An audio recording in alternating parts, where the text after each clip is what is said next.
Ladies and gentlemen, good day and welcome to SH Kelkar and Company Limited's earnings conference call. As a reminder, all participant lines will be in the listen-only mode, and there will be an opportunity for you to ask questions after the presentation concludes. Should you need assistance during the conference call, please signal an operator by pressing star then zero on your touchtone phone. Please note that this conference is being recorded. I now hand the conference over to Mr. Anup Pujari from CDR India. Thank you, and over to you. Thank you. Good morning, everyone, and thank you for joining us on SH Kelkar and Company Limited's Q2 and H1 FY22 earnings conference call. We have with us Mr. Kedar Vaze, Full-time Director and Group CEO, Mr. Shrikant Mate, EVP, and Mr. Rohit Saraogi, EVP and Group CFO Designate of the company. We will begin the call with opening remarks from the management, following which we'll have the forum open for a question and answer session. Before we start, I would like to point out that some statements made in today's call may be forward-looking in nature, and a disclaimer to this effect has been included in the earnings presentation shared with you earlier. I would now like to invite Mr. Kedar Vaze to make his opening remarks. Good morning, everyone, and thank you for joining us on our Q2 FY22 earnings call. Discuss the operating and financial performance for the quarter and the first half of this year. We have reported a steady performance in the first half of the fiscal. Our European business registered healthy growth on back of higher consumption and demand during this period. On the consolidated basis, our revenue from operations in H1 grew by 31% on a year-on-year basis and on a like-to-like basis of 15% year-on-year. H1 FY 2021 results included consolidation of CFS for only 2 months, August and September.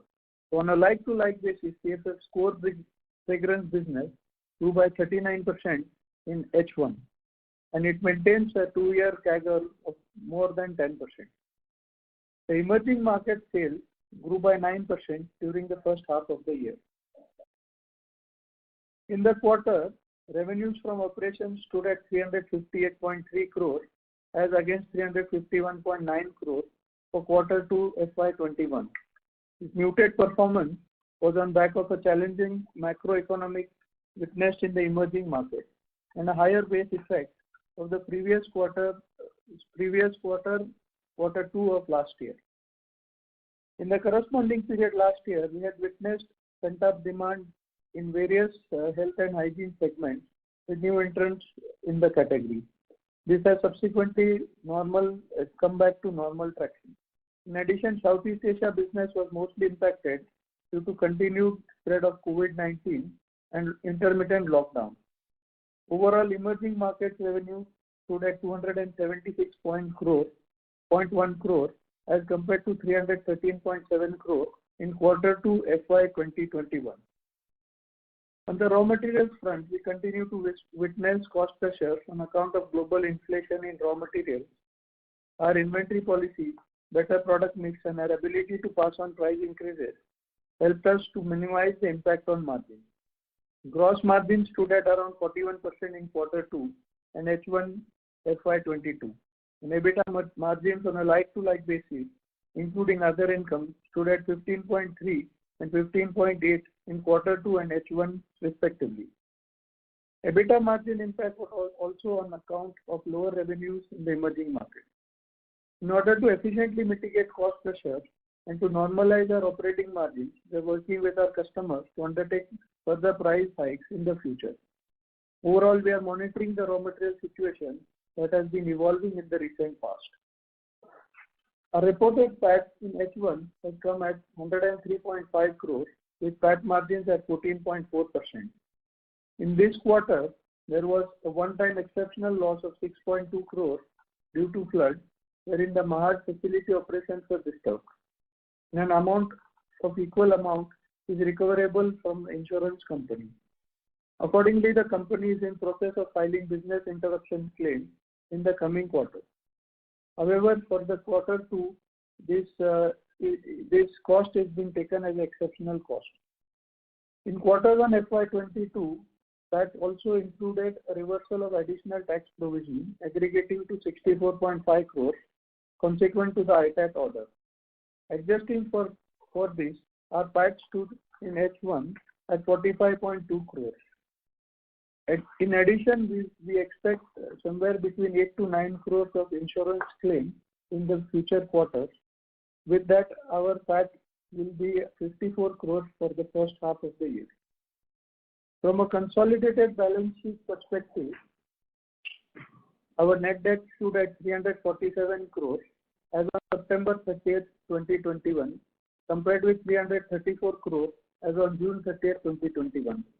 This increase in debt was primarily due to higher working capital on inventory in the current environment. In another development, the board at its meeting on Friday has approved the buyback of SHK's fully paid equity shares of face value 10 each at rupees 210 per equity share through a tender offer route. The total amount of buyback size will be a maximum of 60.9 crores.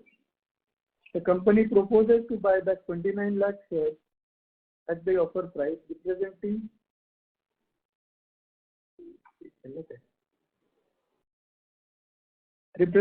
9.64 of standalone and 6.65 consolidated fully paid up equity share capital and free reserve as per March 31st, 2021.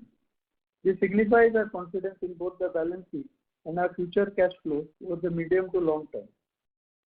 The health and safety of our employees and community has been a key focus area for us. I'm pleased to share that all our employees and their families have been fully vaccinated. We had also extended the vaccination drive to employees, relatives, and secondary manpower and their relatives. Following this, we have fully resumed office from the 3rd of September onwards with all necessary safety protocols in place. To conclude, we are seeing recovery in the domestic macroeconomic environment. There are indications that consumption in the country will strengthen in the months ahead. With improving economic indicators in upcoming festive season, we are optimistic that the demand environment will pick up for the second half of this year. Overall, we are encouraged with the healthy client engagement and inquiries across emerging and European markets. Our focus remains on adapting and keeping paces with the changing and external environment. Looking forward, we will be undertaking efforts to grow and invest in the high potential emerging and European markets, which we believe will fuel our business momentum. In a normal demand environment, we are confident at our emphasis on growth to enable us to report healthy performance going forward. Before I close, I would like to once again thank Srikanth Mate for his contribution to the growth of SH Kelkar and wish him best in his retirement. The last couple of months, Rohit and Srikanth have worked closely to ensure a smooth transition. Rohit will formally take charge as the Group CFO with effect from 15th November 2021. With that, I now request the moderator to open the forum for any questions or suggestions that people would have. Thank you very much, sir. Ladies and gentlemen, we will now begin the question and answer session. Anyone who wishes to ask a question may please press star, then 1 on their touchtone telephone. If you wish to remove yourself from the question queue, you may press star, then 2. Participants are requested to use handsets while asking a question. Ladies and gentlemen, we will wait for a moment while the question queue assembles. To ask a question, please press star, then 1. The first question is from the line of Bhavesh Chauhan from IDBI Capital. Please go ahead. Hi, sir. Good morning. So would like to know about our margin performance. From last quarter, our margin have fallen from 20%, EBITDA margin from 20 to 15%, and we are seeing quite a bit rise in input cost, as I understand, across many industries. So going forward, what is our outlook on margin? Are we taking any pricing actions or something? So thank you for this question. I think we are now looking at a scenario of pretty much like an hyperinflation on some of the commodities. We are working closely with our clients and looking at proper price hikes in the months to come. However, we will be in a better position to focus on absolute EBITDA and absolute margin rather than relative percentage margin, as the sales price will get distorted quarter on quarter in the upcoming 2-3 quarters. Given the situation, we will also be updating regularly post a couple of weeks when we have clarity on where the raw material pricing remains, our pricing to the clients is shaping, and give regular updates on this aspect. I expect that the situation should be normal by end of the fiscal. So April or May, we will see the normalcy in terms of ratios.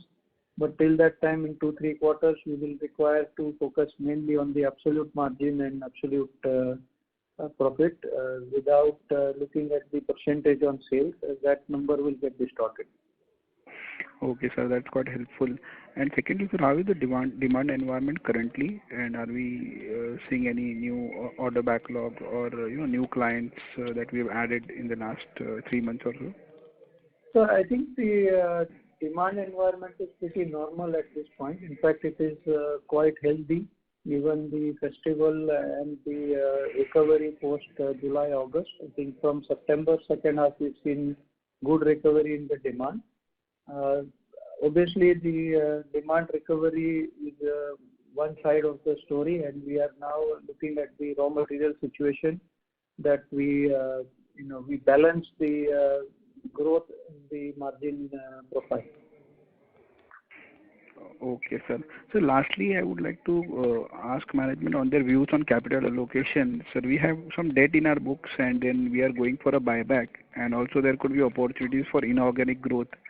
So by doing a buyback, are we saying that we are not going to repay off debt in a very meaningful way, and also there are no further inorganic growth strategy that company is looking for? So there is a couple of points. One is that last year onwards, we have been maintaining very low ratio of profit distribution given the uncertainty around the pandemic. We are now looking at the post-pandemic situation in Europe, and we expect that in various parts of the world, and this is anybody's guess. Your guess is as good as mine. So we are now proposing and planning on the basis that we are in a post-pandemic situation and there is no extra need to conserve cash. We don't see any effect of complete stoppage of business happening. So we are now restoring back our confidence in the cash flows and distributing the profit as per the profit distribution policy. In addition, we have had a one-time gain of 64 odd crores in the first quarter as a result of a tax refund. So this is a pass-through to the shareholders that the buyback proposes to do. On the debt side, most of the debt in terms of the quantum is in Europe acquisition and Europe working capital in either euro or US dollar, and the interest rate continues to be a very low interest rates. So we are comfortable to maintain the current debt level and continue to grow the business from here on. It doesn't make very big sense to reduce the debt in the European markets where the debt interest rates are very low. Yeah. So that's quite helpful. The last question from my side: what is the sales growth that we would be looking forward to in the next, let's say, 3 to 5 years? So we are committed to 12% CAGR growth. I don't see anything that changed there on the business in the long term. We will not have, we obviously will have quarter on quarter ups and downs due to environment scenario of force majeures or different kind of environmental factors, economic factors. But we are committed and we continue to look at 12% CAGR growth in the mid to long term. Oh, okay, sir. Thank you. All the best. Thank you. The next question is from the line of Viraj from Securities Investment Management. Please go ahead. Yeah. Hi. Thanks for the opportunity. I just have 2 questions. One is on the RM side. Excuse me, operator. Sir, I'm sorry to interrupt. So your voice is not very clear. Is it better now? It's not loud. It's very soft. Yeah, is it better now? Yes, a little better. Yeah, my question is largely on the RM side. So if you can just give some perspective in terms of, the RM inflation which we are seeing, what kind of further inflation we expect. So, in Q2 we would have taken some price increase and, and coming into the October, November, have you taken any further price increase which covers the inflation? I'm asking this because, if we look at our competition, especially the MNC players in the industry in India, they have started this whole policy of surcharge to account for freight and exception RM inflation, and that's been going on for last 1 or 2 quarters. So for us, where are we positioned at, in terms of a pass-through of raw material inflation? So that is one. And second is on the Mahad claim. We have been having this kind of problem repeatedly for, last few years. So any thought on, supply chain diversification, just to mitigate, this risk in the future? Yeah, so I think I can answer both the questions. On the raw material inflation, we are working with our clients on an ongoing basis. So there is no specific event-based or one. We continuously have a dialogue around the price and cost inflation. I think in the events leading up to the last week of September, in China, there was further force measures declared because of the energy crisis and the closure of the coal power plants. Subsequent to that, we have witnessed another round of, I would say, hyperinflation or stockouts and situation accordingly.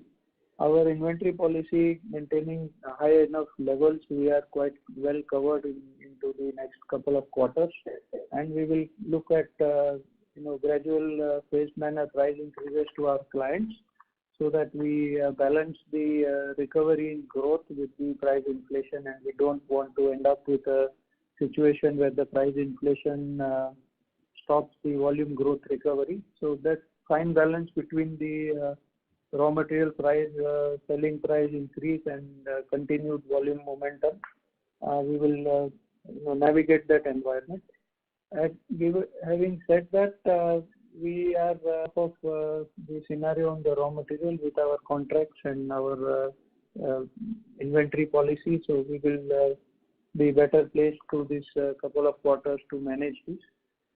Coming to your question on Mahad, we have actually a plant in China which we had bought, which is a sort of a BCP for the Mahad plant. So we have two plants manufacturing more or less the same products. And in this lockout period or stoppage period due to the floods, we have ramped up our capacity in China and we have produced additional materials to balance the shortfall that we faced. As of now, we have not lost any business as a result of the Mahad flood.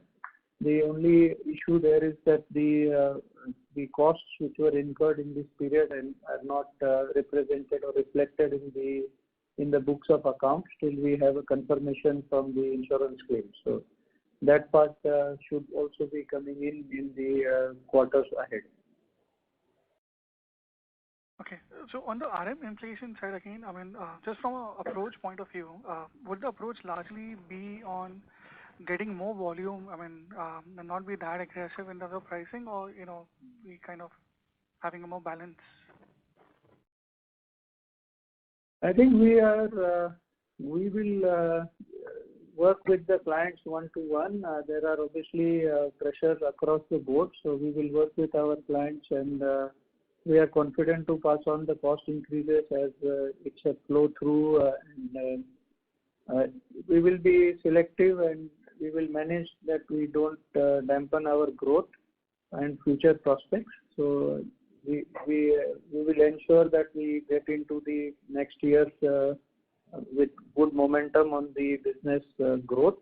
At the same time, we will enable sufficient price increases to cover for our costs. Okay, fine. Thank you. I'll come back in queue. Thank you. Thank you. The next question is from the line of Rohit Nagraj from Emkay Global. Please go ahead. Yeah, thanks for the opportunity. So the first question is on CFF. So the performance has been decent and margins have been in the range of EBITDA margins about 11-12%. We had indicated earlier when we acquired the company that since it is into premium category of products, we may look at expanding the product basket from Europe to some of the Asian countries. Any thought on this that we will be doing it? I mean, obviously, during the interim period, the pandemic has caused issues, but any strategy on this front? Thank you. So we continue to get the development work on both sides, so within India and Europe, and in fact within Asia with our centers in Singapore and Jakarta, and they work together. We are at this moment not really pushing synergies because each business is faced with their local issues and the pandemic and workforce coming to office at various times. But once there is a normal travel and everyone is working in the office, we will further look at cost optimization and using libraries across various development centers to bring down the cost per, I would say, R&D cost per development cost per revenue optimization on the overall sales.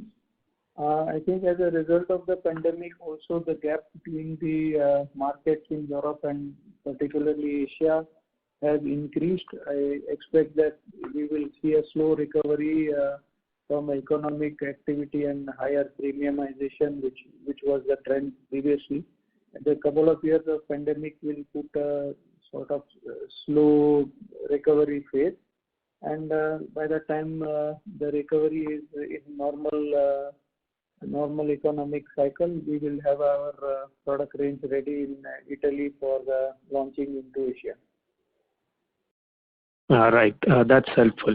So if you could just provide some understanding on how the recovery is happening across the user segments like fine fragrances, personal care, home care, and just to give an understanding how much we have reached in terms of pre-pandemic levels across these segments. That will be helpful. Thank you. So I think the part of the business across all sectors has improved.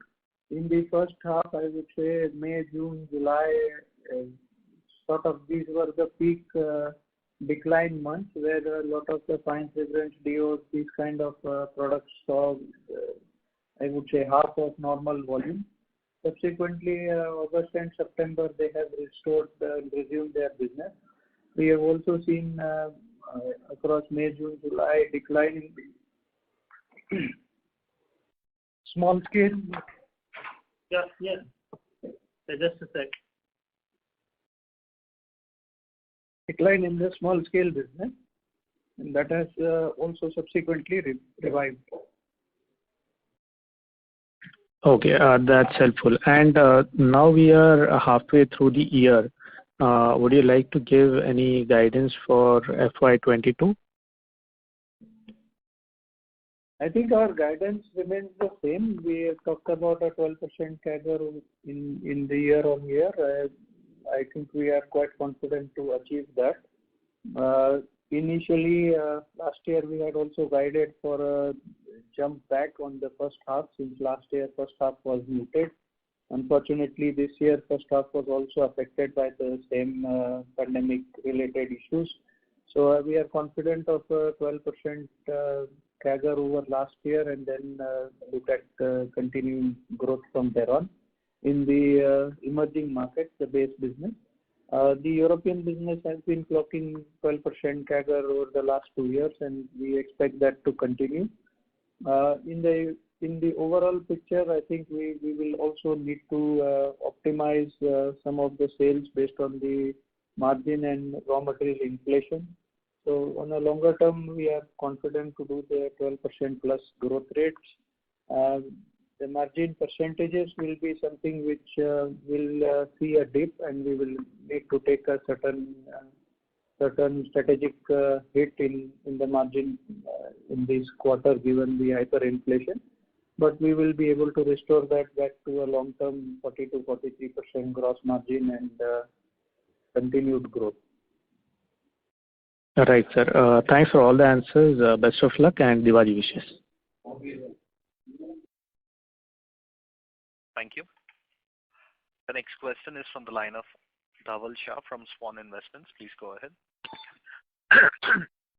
Hello. Yeah. So just one clarification I wanted on the inventory side. You mentioned we are covered. We are covered for next 2 quarters in terms of the pricing. Did I understand correctly?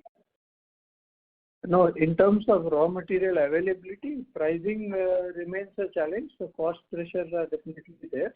But in terms of supply situation, we are well covered for the next 2 quarters. Okay. We hope that the supply situation should restore sometime in this period, and then we will update you from time to time if we see any change.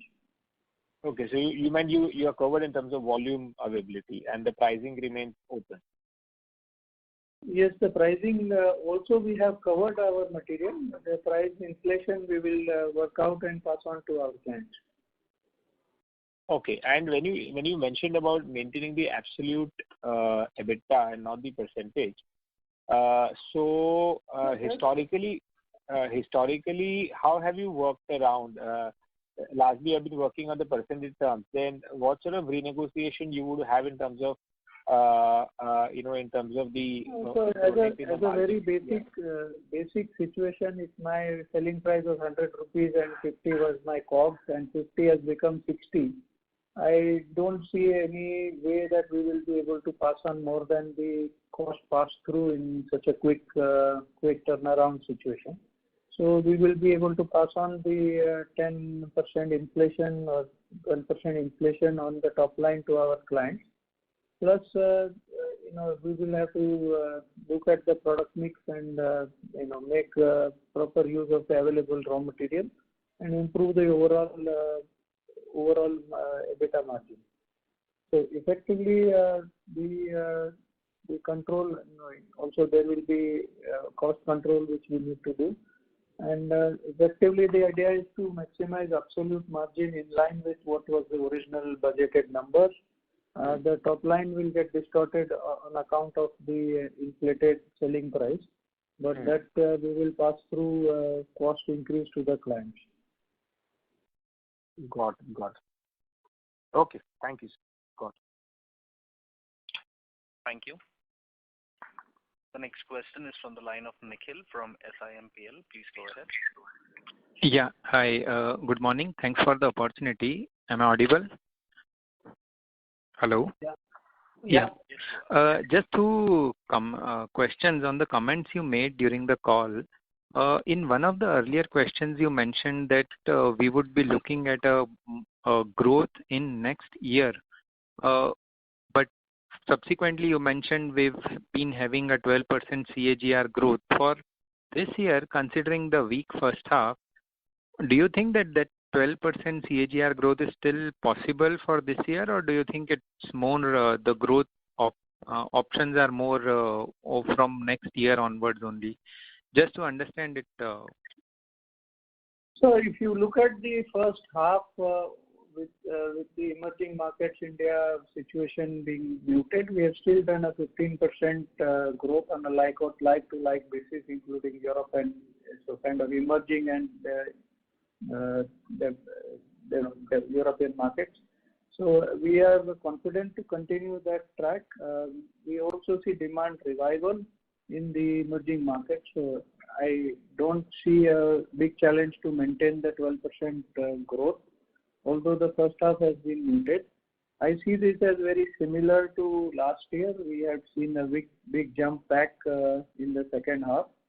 So on the growth, I am not seeing a big challenge. It's a question of maintaining and managing the gross margin percentage and the absolute gross margin, which will be a challenge as the cost increase has been very steep in the last few weeks. Okay. Second question, sir. You mentioned in the call and also in the presentation, the emerging markets are weak.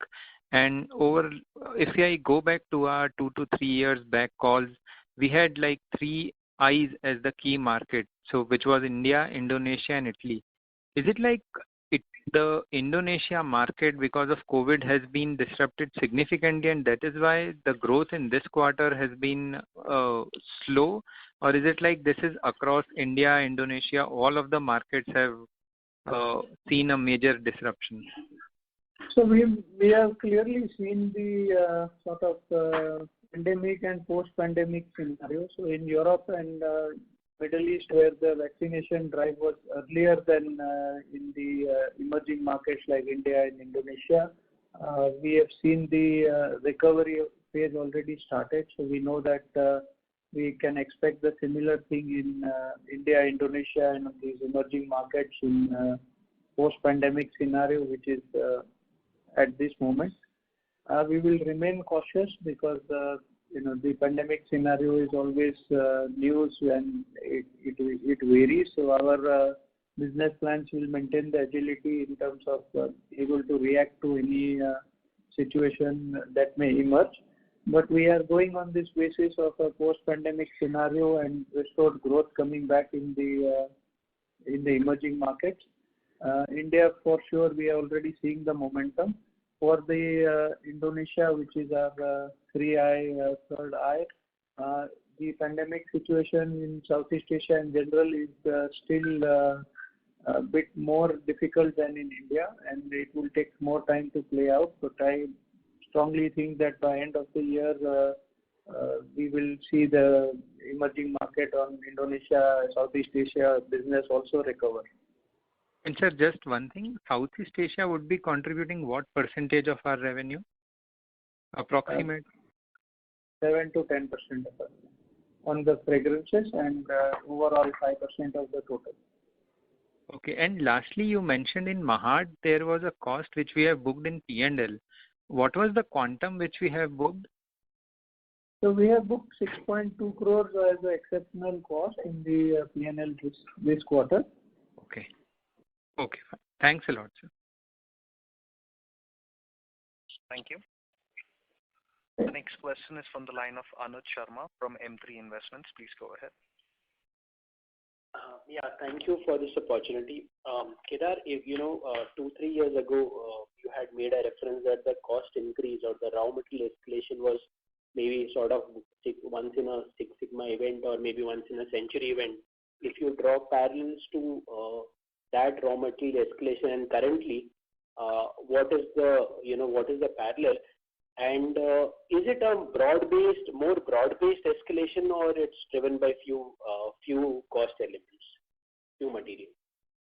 No, so a few years ago when we had a force majeure scenario in our industry, it was very much industry specific, very large inflation that was related to, I would say, 50-60% of our raw materials. At the moment, what we are seeing in terms of raw material inflation is a broad-based inflation in commodities, specialty chemicals, naturals. Basically, it's an average increase of inflation. It has been sort of rebound after the pandemic with the demand going up, supply remaining muted, plus added layer of disturbance on logistics, containers, availability, cost of freight, cost of fuel, and the latest events in China leading to further short supply. So in total, this is the inflation which the clients are also facing, and everybody is aware. So for us to get the price increases with the clients, it's relatively easy. It's a relatively pan-industry broad inflation and not specific to our industry. All right, that's helpful. And just one more reference, if I go back, our gross margin had shrunk to approximately 40-42%. When we compare it now and when you're seeing the next 2-3 quarters, do we think, while you said we are focusing on absolute, do you think we can touch back those numbers in terms of gross margin? Thank you. So when you look at the 41-42%, we have some level of inflation inside. Plus, we have the effect of our Mahad plant closure. So we needed to buy some raw material and maintain our contracts, and at a low margin, we were able to continue to supply our customers. So this is a muted largely on account of the Mahad situation. But if I take Mahad recovery in terms of a normal, if I account for basically all the insurance claims, then it would be in excess of 42% in this quarter. And it's in line with our long-term expectation. We also see the product mix scenario with the pandemic and affecting more of the high-value, small-volume products than the lower gross margin, bigger volume products. So the product mix plus Mahad is accounting for a slight decline in the gross margin. Going forward, I think we are still on a strong base of 43% gross margin if I look at the actual product mix that we expect to sell now. That 43 is the starting point, and we will have to overlay the cost inflation from the raw material and selling price recovery that we are able to make with our discussions with the clients. All right. Thank you. Thank you. The next question is from the line of Rajesh Kumar from a shareholder. Please go ahead. Good afternoon. Am I audible? Yes, please go on. My question is, we have won an order for a home care brand of one of the MNCs at India. So congratulations on that. I just wanted to know, is this the beginning of winning few more orders from the MNCs? And second is, how big is this order? Yeah, so this is obviously a beginning of our long-term strategy, where we have been focusing on new molecules and making development and research ahead of what we require. So it's a good sign that we have one opening, and we will grow from here. This specific product will be anywhere between 25 to 30 crore annual revenue. And we hope to get additional more businesses in line with this long-term strategy. As we have discussed in the past, within particularly the India market, our market share in the non-global MNC is quite high, and the global MNC brands, which accounts for almost 40% of the India fragrance market, is our target for getting additional sort of incremental fast growth. Okay, very good to know that, sir. So, my second question is, paint industry is doing extremely well in spite of COVID pandemic. 2 years back, I think our products were approved by one of the leading paint manufacturers. So what is the latest update on this, and did we receive any orders from them? Yeah, so the industrials, as we call it, not specific only paint, but there are paint, textile, varnish, a lot of companies in that industrial belt. So industrial products has already, we are seeing almost 100% growth in these areas over the last couple of years. So it is doing well. We will continue to see growth in those areas. Okay. So is this industrial products which you are mentioning, does it include the industrial fragrances which we had which we had launched a year back, including Kiva, Roll-Ons, and when I'm talking industrial products, it is fragrance sales to the industrial products. So these are not typically classified as FMCG products. It's not your soap and detergent or this. So anything which is textile, paints, housing, wood, varnish, lot of things that are used in the household but are not typically FMCG products. They are replacement products or sort of capital goods, white goods. That market, we are seeing good growth, 50% plus growth year on year. And that's a nascent market, so we see a good runway for that market in the next few years as well. So how much percentage does it contribute to the overall revenues, this industrial segment? At the moment, it is small. It's in sort of 10 crore ballpark, but we see that this is only, I would say, 1% or 2% of the total potential of this market. So as the market is very large, we are seeing this will be sort of a growth area for us. So when you say this, 50% growth year on year, so does it include that means we have received the order from these paint companies also? Yeah, we are supplying from last year, and that orders have doubled since last year. So it's a big growth over last year, and we will see this growth being there continuously. Sir, my last question is, what is the status on the fragrance encapsulation technology? I think we had taken some trials a year back. So any latest update on that? So we are also on the encapsulation. We have expanded part of our capacity. We are doing well. We are also looking at first initial leads at European market for exporting these encaps, and also in Middle East. So the initial trials and feedback from the clients is good. Again, it's a scaling up business, so it's quite small at the moment, and we will continue to grow that as we go ahead. Okay, sir. Thank you very much, and all the best. Thank you. Thank you. The next question is from the line of Viraj from Securities Investment Management. Please go ahead. Yeah, hi. Thanks for the opportunity. Just two questions. First is, I just want to understand if you can comment, how are you seeing trends in the fine fragrance space, especially in the under CFF or in the European business. Any color you can provide on that. So the fine fragrance business last year was very muted. This year it has been, it has picked up for us quite well. Although overall fine fragrances globally remains weak, and is expected to turn around this quarter once it's sort of a post-pandemic demand. Our fine fragrance business is largely focused on the new brands and new entrants into fine fragrances, and we are doing good amount of business wins. As fine fragrance is an extremely fragmented market, it takes a few years for any meaningful volume growth. But we have good amount of wins, and our business traction we are quite happy with the development and funnel and business traction in the fine fragrance business.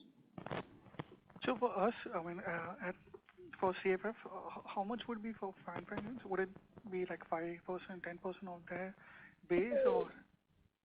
No, today it is smaller than 5%. It is 2 to 3% of the total business. But it's completely new activity which has sort of started 2-3 years ago, and it will ramp up. Our long-term objective is to make 20% of our European business in fine fragrances, which is a healthy ratio for the volume and margin business. Most of the global MNC businesses have roughly 25% of their fragrance business as fine fragrances. And our objective is to increase this 3% to roughly 20% while continuing to grow the overall pie. Okay. Second question is, so you said that we have a good amount of visibility in terms of growth, and hence we kind of went in for the buyback option as well. But if I have to look at for next 2-3 years, given that we are still kind of quite very strongly positive on growth and margin recovery, would this be more like a regular feature in terms of buyback? So I'm just trying to understand between buyback and repayment of debt. What is how we? So we are committed to our distribution policy, profit distribution policy of 30 to 40% per annum. We will look at both measures, dividend, buyback, and any other shareholder distribution method that from time to time what makes sense in terms of taxation, in terms of shareholders value. We also believe that buyback gives a better representation and better value for longer term shareholders than dividend, where effectively people can own the share for one day and get a dividend rather than having to own it for a bit longer. And we are committed to the profit distribution policy which we have announced between 30 and 40% of the impact that we generate. Okay, fine. Thank you. Good luck. Thank you. The next question is from the line of Mr. Bhavya S., an individual investor. Please go ahead.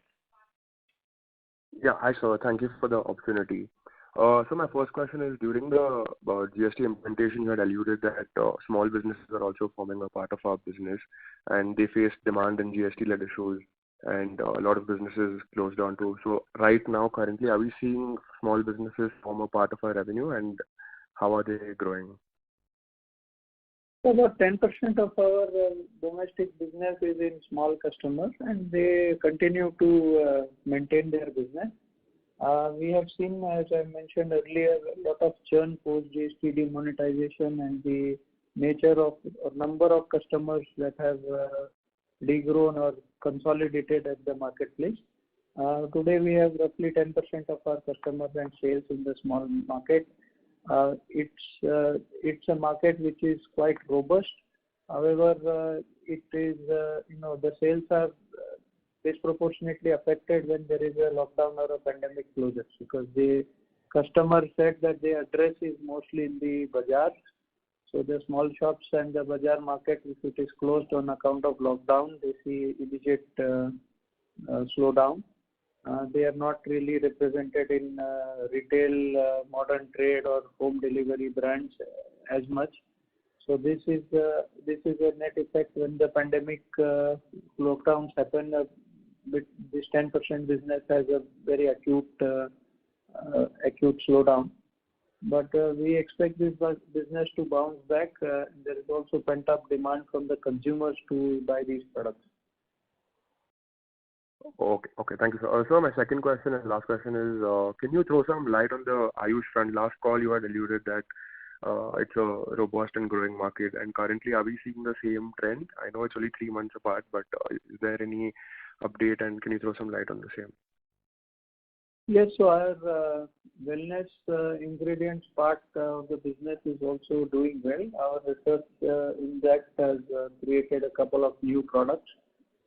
Again, it's a nascent market. The market is very big. We are coming in late in this market, but we want to be product differentiated by science, because these natural extracts, there's a lot of players, but with any undifferentiated product mix. So our approach has been to apply scientific principles and our science knowledge to these extracts with the quantification and the exact active ingredient definition. This market is nascent, but we see that this market again gives us a leg for large growth in the future. But it will take 2-3 years of product maturation and building the product range to then go into this market. So just a follow-up on that, how much currently would it be contributing, and what do we tend to take it towards? Or is it? It's small. It's around the 5 crore range per annum this fiscal, but that has good traction, and we are in discussion with some large MNCs as well as local players. So it's a new area of allied line for us, and it will take some time before the business is meaningful. In terms of growth rates, it will grow fast, but in terms of the overall numbers, we will still be in the 10-20 crore range for a few years. Okay, sir. Thank you so much, and all the best. Thank you. Ladies and gentlemen, that was the last question. I now hand the conference over to the management for closing comments. Thank you. I hope we have been able to answer all your questions satisfactorily. Should you need any further clarifications, would like to know more about the company, please feel free to contact our team or CBR. Before I end, I wish you all a happy Diwali, and thank you for your time to join us on this call. Thank you very much, sir. Ladies and gentlemen, on behalf of SH Kelkar & Company Limited, that concludes this conference. We thank you all for joining us, and you may now disconnect your lines.